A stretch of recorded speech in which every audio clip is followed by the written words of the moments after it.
Good morning. It was a big crowd at the prayer breakfast this morning and lots of friends to see, so my apologies for running later today. We've had quite a week. Here we are now, 1 month into our majority. Our committees are appointed, they have reorganized, and they're having hearings. True to our For the People agenda, we've started our hearings on lowering health care costs by reducing the cost of prescription drugs.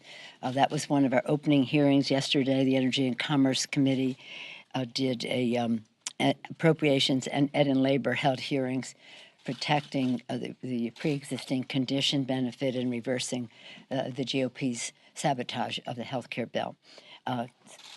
Part two of the For the People agenda, one was lowering health care costs, the other is raising paychecks of America's workers and by building the infrastructure of America. And yesterday, the Transportation and Infrastructure Committee held its first hearing in investing in roads, bridges, mass transit, ports, airports, schools, water system, energy grids.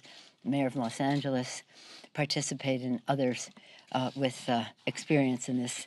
Again, number 3 of the For the People agenda was H.R. 1, cleaning up corruption and restoring integrity in government. Yesterday, the second hearing was held on H.R. 1, which will reduce the role of big, dark money so that the people's interest, not the special interest, will have a stronger voice. In addition, we've had 2 hearings, really the first in 8 years, on climate change, and one in the Committee of Energy and Commerce. The first time they've had a hearing in 8 years on natural resources as well, now that the Democrats are in the majority. And I was pleased yesterday to appoint this Select Committee on Climate. But before I go to that, I was very disappointed that in the State of the Union address there was no mention on the violence in our country caused by the proliferation of guns. And we have our H.R. 8, which we will be bringing to the floor. We had our hearing this week on that legislation. It will be marked up and that will be sent to the floor hopefully this month. Yesterday, as I mentioned, I appointed the Select Committee on Climate. There's lots of excitement. I said that this Select Committee will have a leading role in taking testimony, building current information on solutions to the climate crisis, but that would be a Congress-wide initiative. As I mentioned, 2 of our subcommittees have already had hearings, but we hope it will be all of the committees of jurisdiction will be very involved in it, and that's the impression that I have. There's all kinds of ideas coming forward. We welcome all of them as they highlight the importance of this existential threat to the planet.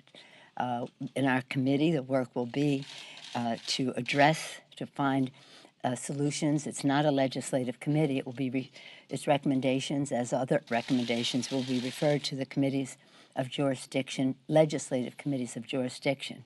But it's a public health issue, clean air, clean water for our children. It's a national security issue when it comes to preventing climate-driven instability. It's an economic and jobs issue, good-paying jobs, keeping America preeminent in green technologies in the world. And it is, in my view, a moral responsibility, if you believe, as do I, that this planet is God's creation and we have a moral responsibility to be good stewards of it.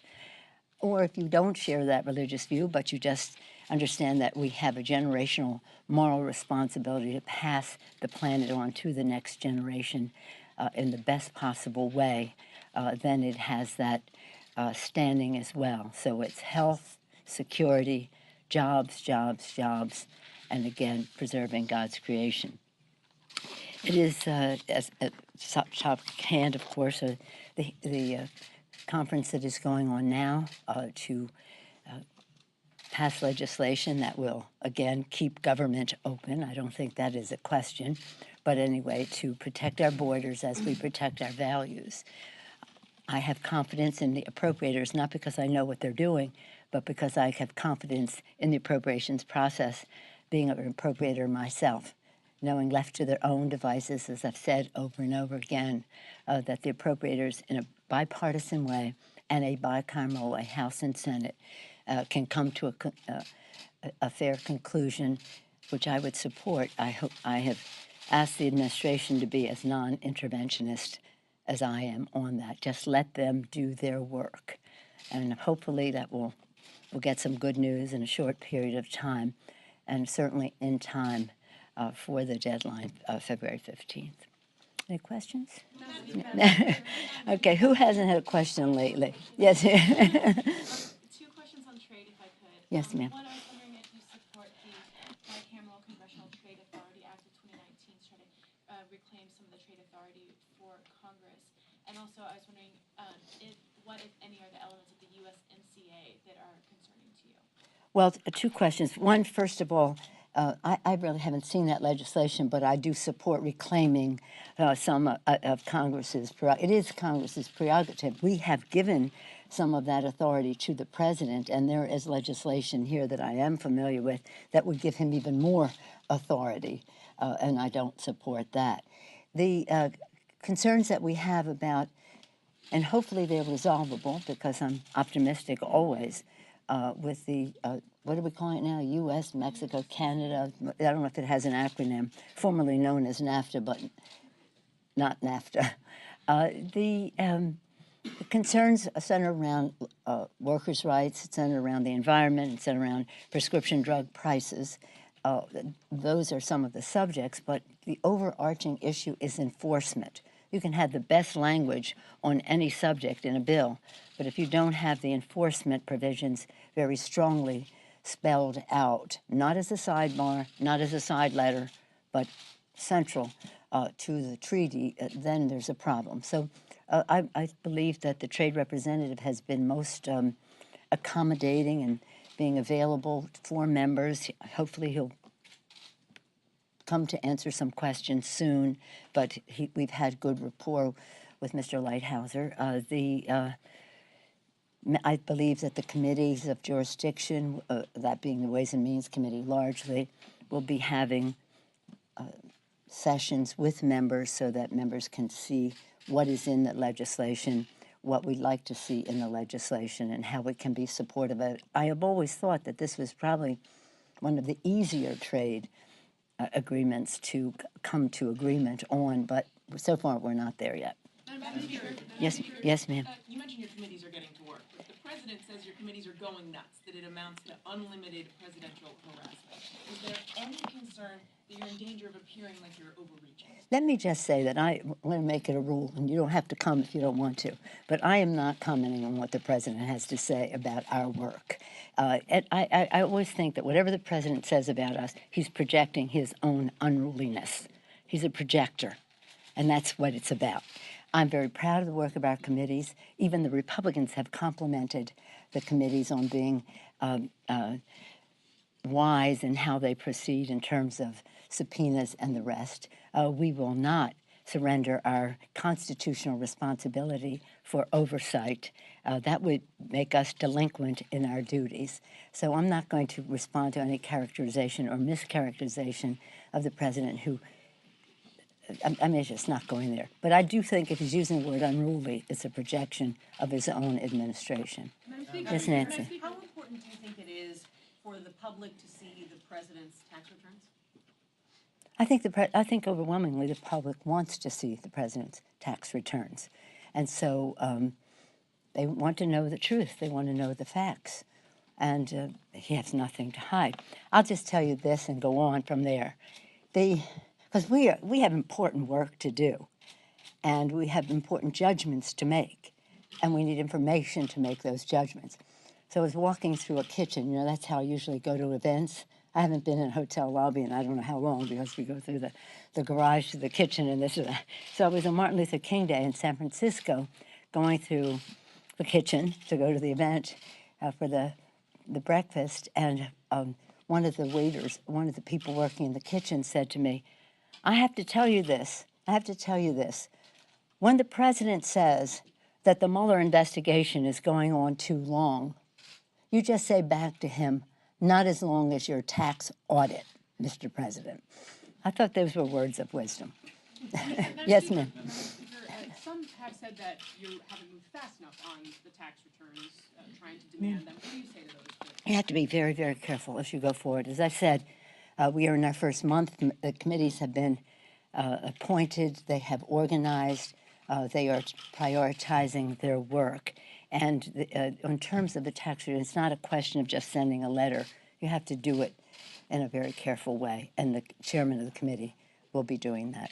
So I know that there's impatience because people want to know. That answers the question, but we have to do it in a very careful way. Madam Speaker, Yeah. This, Chad? Thank you. Good morning. With everything that's been going on with Virginia, the governor, the lieutenant governor, the attorney general here, Virginia's a swing state, important politically. You won several states there in the House. Does what's Seats. going on, does that filter down and damage the national Democratic brand in any No. way? No, it does not. No, they will resolve their, Virginians will resolve their issues that they have there. It's sad because they have some very talented leaders there, but they have to have the confidence of the electorate, and they have to have the confidence of the legislature that they have to work with. But I'll leave that up to them. I have enough to do here without getting involved in affairs of Virginia. Yes, Charles? Madam Speaker, today a number of Democrats unveiled their Green New Deal Yeah, proposal. they will, It's yes. quite wide-ranging. They're talking about curbing air travel. They're talking about retrofitting every building in the country. What's your reaction to that? And can you talk about your own approach to climate legislation? And is it informed by the experience you had in 2009 and 2010 with the Clean Energy and Security Act? I thank you for the question because many of you don't know, but when I was Speaker, my flagship issue under President Bush was climate, addressing the climate crisis and increasing energy independence for our country. Under President Bush, in a bipartisan way, we passed one of the biggest energy bills in the history of our country. It was like taking millions of cars off the road, raising the emissions standards and many good features in it, including a compromise between us. He wanted nuclear, I wanted renewables. We came to agreement and had a magnificent signing ceremony. Many of the authorities that President Obama used as president to address the issues of pollution and climate were authorities that were in that legislation. So I'm very, very proud of that. So now, when we lost the majority, the Republicans dismantled all of the greening of the Capitol, some of the leadership symbols that we wanted to put out there, but also some of the policies that we had. So here we are again. I'm forming a select committee. It's a different world since then. Technology has advanced, so information is available and communicated more readily. We will have to be up to date in terms of hearing from our national security experts on the challenges to stability in the world that a climate crisis, and I can go into detail if you want me to, but in addition to that, it's a jobs issue, as I said, making us preeminent in the world in terms of green technologies, and as we build the infrastructure, which is part of our For the People agenda, we want to do so in a green, informed way. So, and it's a public health issue. It's clean air, clean water, a moral issue to leave the planet in better shape than we found it as we go forward. To follow up, is the Green New Deal proposal a useful baseline? I haven't, quite frankly, I haven't seen it, but I do know that it's enthusiastic, and we welcome all the enthusiasms that are out there. The purpose, though, of this select committee and the tasking that I have given to the committees of jurisdiction, I didn't even really have to task them. They had their own enthusiasms for it, was though that we would have a evidence-based, well-defined approach to how we go forward to make a difference. Because even then, in 2007, when we passed the first energy bill, but then continuing that debate under President Obama, it was getting too late. And now we're well past that time. So time is of the essence. We welcome the enthusiasm that is there. The Green New Deal points out the fact that the public is much more aware of the challenge that we face, and that is a good thing because the public sentiment will help us pass the most bold common denominator, the bold initiatives with the interest in, again, saving the planet while we create jobs, protect the health of our children, and pass the planet on in a very serious way. I'm very excited about it all, and I welcome the Green New Deal and any other proposals that people have out there. Thank you all very much. Thank you.